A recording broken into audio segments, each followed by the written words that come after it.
Good morning, good afternoon, good evening, whenever it is that you are watching this. My name is Nick, and I'm coming to you from the sofa to talk to you about Uncharted: Drake's Fortune.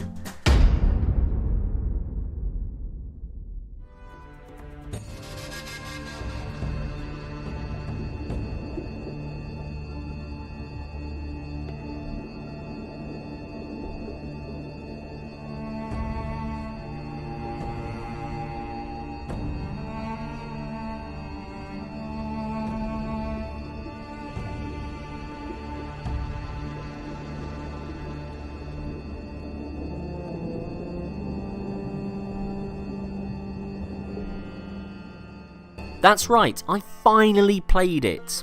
For those that don't know, Uncharted: Drake's Fortune came out in 2007 on the PlayStation 3. The series, of which there have now been 3 sequels, is developed by Naughty Dog, the same Naughty Dog that came up with this little rascal, and these two legends. Since Uncharted, they have also gone on to develop The Last of Us, arguably the biggest franchise Sony currently has, despite there only being one main game in the series. But back to the Uncharted games. According to Wikipedia, they are a series of action-adventure third-person shooter platform video games that focus around the main character Nathan "Nate" Drake, a treasure hunter. Sounds familiar. Uncharted: Drake's Fortune, the first in the series, is a game I put off playing because I convinced myself it was just a poor man's Tomb Raider. When you first arrive into the world of Nathan Drake, you join him on a generic tropical island in search of El Dorado, climbing your way around temples and cliffs, occasionally shooting some bad guys with guns from some big organisation, and no, this is definitely Tomb Raider. The story on Uncharted is where the game really excels. Nathan Drake is the descendant of Sir Francis Drake, and you are in search of the body of the famed explorer. When you find the tomb, you discover that there is no body, just his journal. From there, you are taken on a journey around the world to locate Drake's lost treasures, that of the mythical city of gold, El Dorado. On the way, you work with Nate's longtime friend Sully, and the likeable journalist Elena. Nate himself starts off as an annoying, arrogant, dislikable prick who makes me cringe every time he speaks. But this doesn't last beyond the first chapter. I came to like his character as soon as this particular scene happened. What am I doing?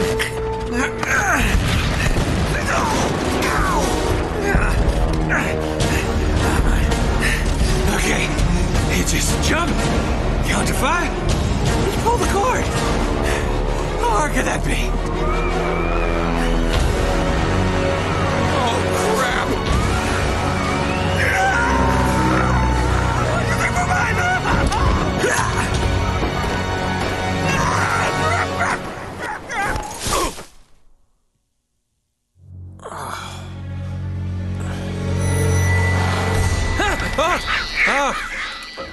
Shit. I feel the characters settled somewhat, and Naughty Dog had figured out exactly what they wanted to do with him. Sully, on the other hand, I liked from the very start. He reminds me of a cross between Quint from Jaws and Bruce Campbell. Adam, you can stop fantasising now. Anyway, he's definitely the kind of character I can get along with. Then you have Elena. Certainly the most likeable character of them all, and basically the moral compass of the story. There is the hint throughout of a possible romantic relationship between Nate and Elena, but that is never acted upon, which I quite like. The villains in the game are as believable as you can get from a mid-noughties game. Certainly more full of character than any villain from a Tomb Raider game, who tend to be your generic bad monster or leader of a dangerous military organisation. In Uncharted, the villains already have a history with Nate, meaning there is a great level of bants between them. Seems like this Sir Francis was in my line of work. Don't flatter yourself, Eddie. Always ready to be enemies, eh? Tell you what, lead me to the gold, and I just might let you live. Mainly, the strength in the characters was helped by the script writing, and I found myself actually enjoying the cutscenes. My fingers never once hovered over the skip button. The sound in the game is superb considering the age of the game. I played this on the remastered Nathan Drake collection, so I'm not sure how much has been improved from the original release, but playing this game on headphones, which I did a lot by the way while Alice was watching Love Island, it really emphasised how real the environments felt. This is completely down to the environmental sounds, as the graphics, despite being quite nice on the remaster, certainly aren't going to absorb me into the world like they perhaps would have done 10 years ago. The music is excellent, drawing heavy influence from movies such as Indiana Jones and TV series like Relic Hunter. Wonderful. Every piece of music is scripted excellently to ebb and flow to match the action taking place, of which there is bountiful amounts of. There is a lot of shooting in this game, certainly more than is natural. I mean seriously, Nathan Drake should be in an institution considering what he goes through in this game. And there are 3 more games! I can't help but feel his mind must be fucked. One of the nice things on the remaster is that I can see a lot of statistics about my playthrough. Considering I played it on easy, just really wanted to play it for the story, I racked up nearly 1,000 kills. 1,000! That's a lot of shooting. And the shooting isn't great. I mean, it's okay, but comparing it to another over-the-shoulder third-person shooter that came out around the same time, it falls way short. Ah, Marcus Phoenix. When you are not shooting bad guys, you're climbing, and I found this to be by far the most frustrating part of the game. The amount of times the camera would go off on its own at some weird angle, and I'd have to try and work out the joystick needed to be pushed backwards or forwards to jump across some gap. Let's just say I died a lot. Having played some Crash Bandicoot recently with the release of the Insane trilogy, and playing through The Last of Us for the first time, I have found that this seems to be a trend throughout Naughty Dog games.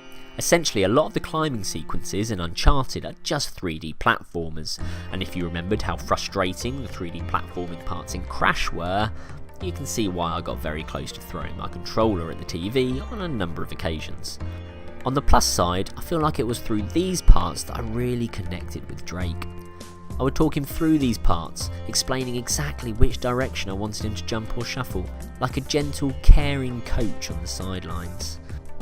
Nathan Drake, I'm gonna fucking kill you, you fucking prick! What the Overall, I would say that I really enjoyed my time with this game. I can't believe I've left it 11 years before finally picking it up, but I now see what all the hype is about. I have heard that Uncharted 2 is supposed to be one of the greatest games of all time, and Uncharted fanboys have told me a lot over the past few weeks that this is mostly down to them getting the controls right and the gameplay being tightened up, but we'll see about that. If this game came out today, I'd probably give it a 6 out of 10, but retrospectively, taking into account when it did come out, it would easily have scored an 8 or 9. Now I just need to convince Adam to play it.